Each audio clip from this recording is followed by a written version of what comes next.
Allison at Johnston, Allison, Johnston. And we are at a store, my store, called the Spice Trader. Basically, it's a specialty store, and we specialize in all kinds of different spices and salts and blends.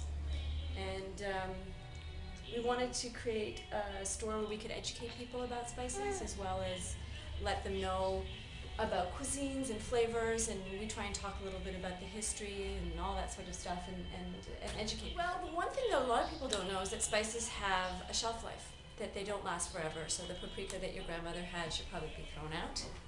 Paprika actually has a flavor. It's not just red dust. That's another thing people don't know.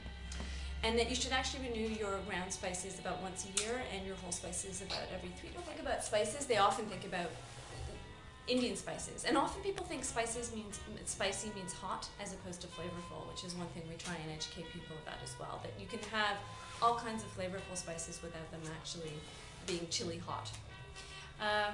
Indian spices, it's a lot of the spices that we think of: cinnamon, ginger, cardamom, fennel, cumin, coriander. All those spices are used in Indian cooking. And if you look at the history of India and different spices from different regions, it sort of tells you a lot about the movement of peoples and the development of the country, which is why vegetarians are in the south and they use curry leaves.